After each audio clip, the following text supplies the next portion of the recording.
Okay,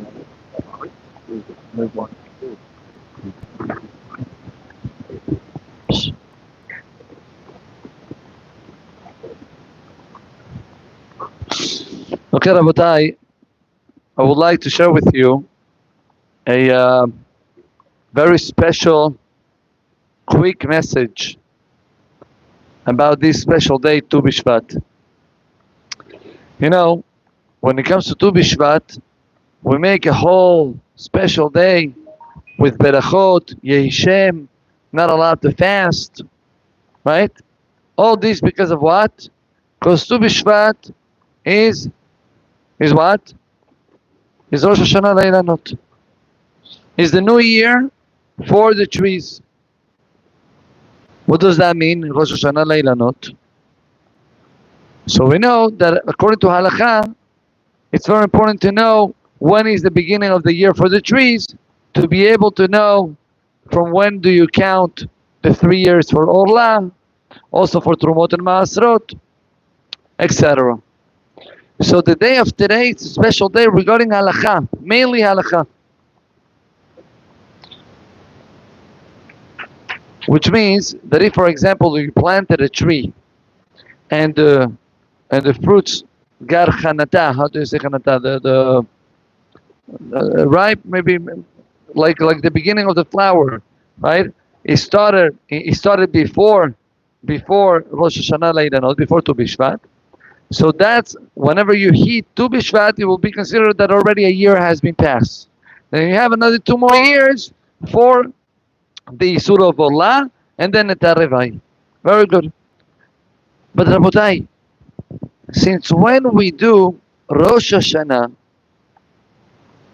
for something that it's not for trees? I mean, we're giving such an importance to trees.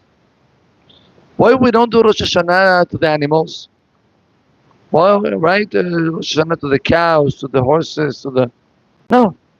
We do a special Rosh Hashanah only for trees, not even for vegetables, not for fish, not for nothing.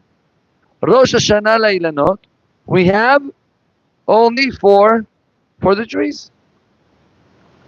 What's so special by Tu Bishvat? So I want to share with you a famous Mishnah in Pirkei Avot. The Mishnah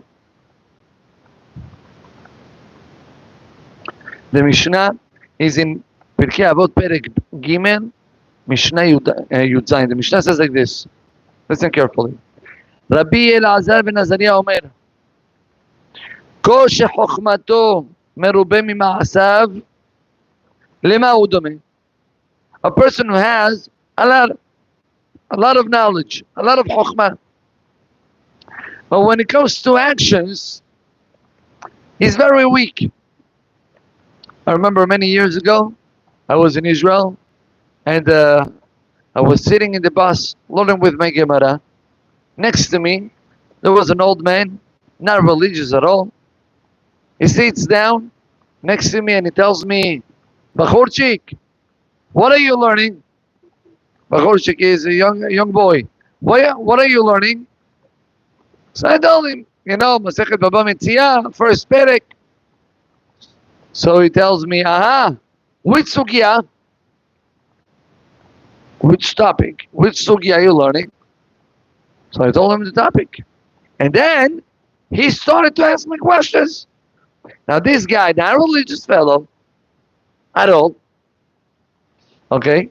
And the guy is talking to me in Limud. So I asked him, you know so much, but you don't look like a person who... So no. I used to learn in yeshiva in the past, and I still love to learn, but I don't keep mitzvot. So says the Mishnah in Pirkei Avot, Rabbi Elazar ben Azariah says, Ko shechokhmato merube mima'asav. If you know a lot, but when it comes to actions, you do a little bit. Lema hu dome. What is he compared to?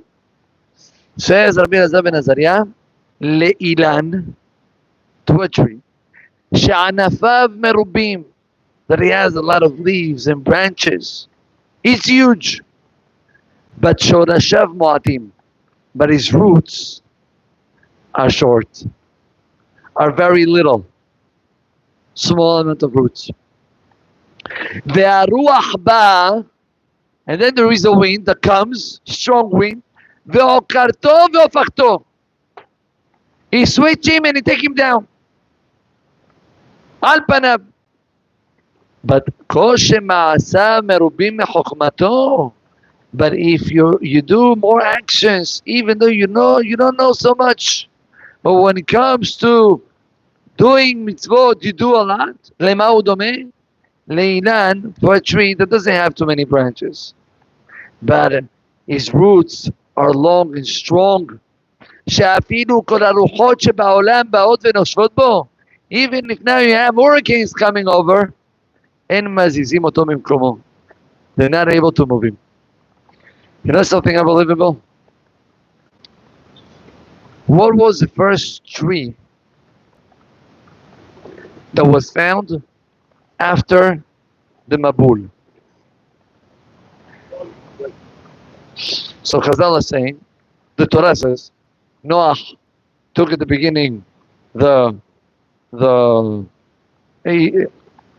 didn't start with the Yonah, he didn't start with the dove, he started with the raven. So he sent the raven, and then the raven didn't want it to go back and forth. Finally decides to send the dove. And when he comes back, what does he bring? He brings a branch of olive. Very good. Did you ask yourself, why from all the trees, the first tree was the olive? So I heard a beautiful explanation. The olive tree might not be a big tree,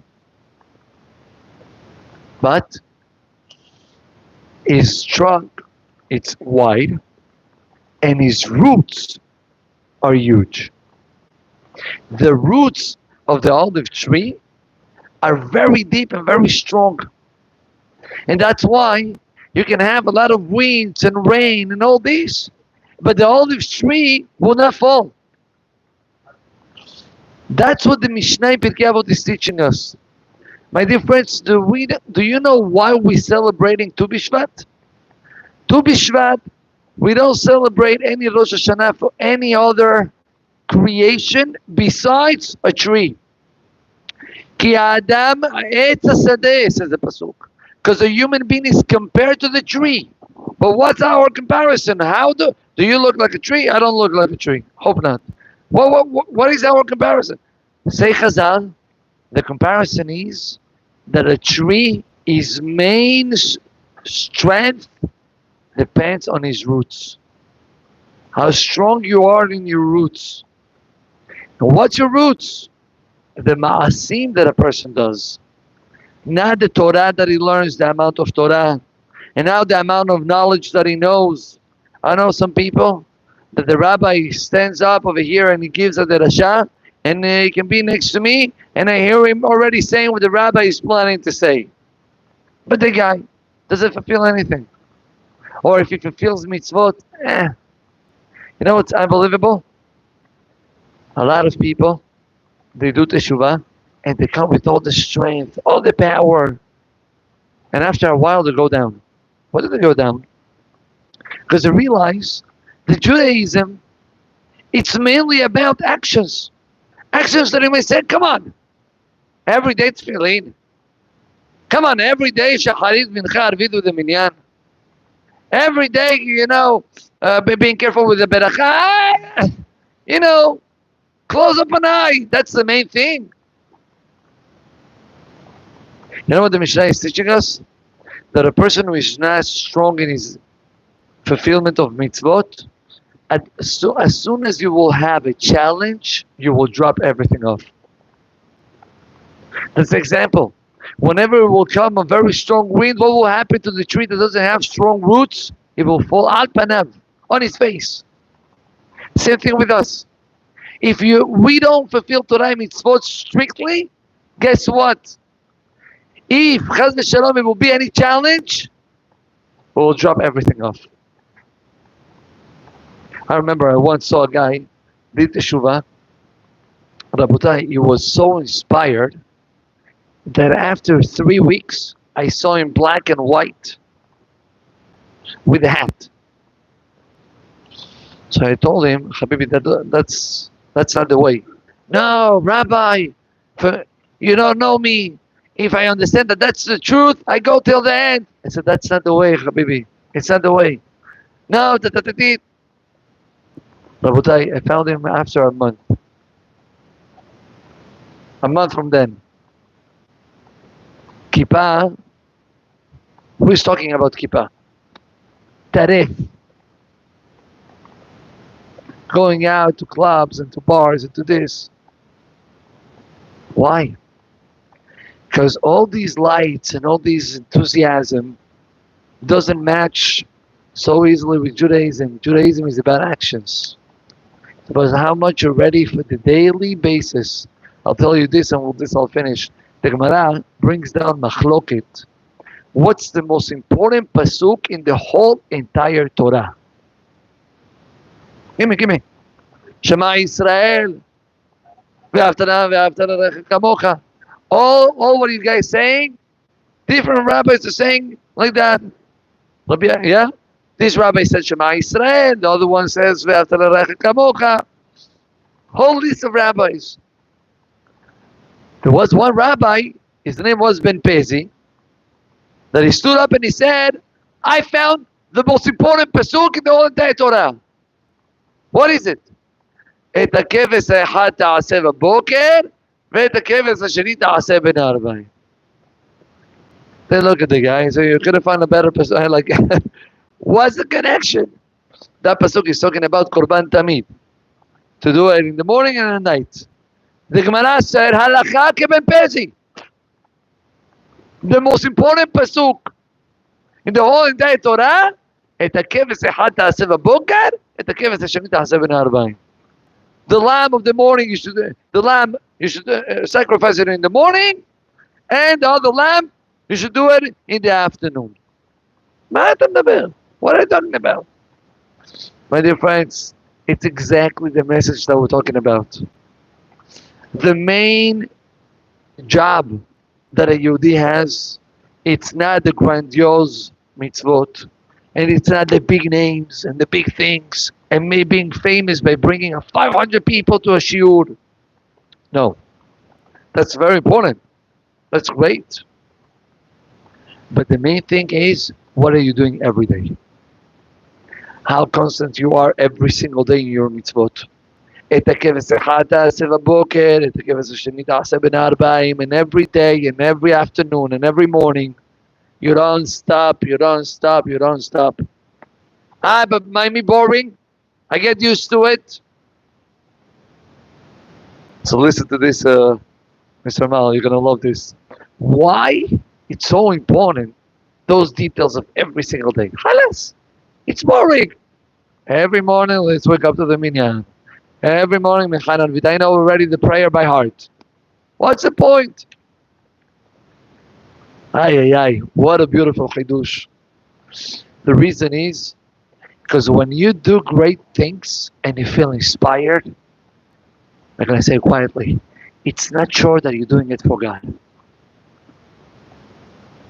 You might be doing it for you. Because it makes you feel good. Makes you feel full and happy. When do we found that the actions that you do, it's not for you, but they are fully for HaKadosh Baruch Hu, when you do it every single day, and the small things. You don't feel any more than enthusiasm and that fire that you had at the beginning. But you still do it. Why you do it? Because Borei Olam said to do it. I'm not in the picture. It's not about me over here. It's not about what do I feel and how inspired do I feel. No. It's about you doing the will of Borei Olam. Now, in between us, whenever you will reach to that point, so you will feel also full because you're serving your Creator. You're serving Borei Olam. What better than that? But the Torah is teaching us it's not about the great things, the big titles.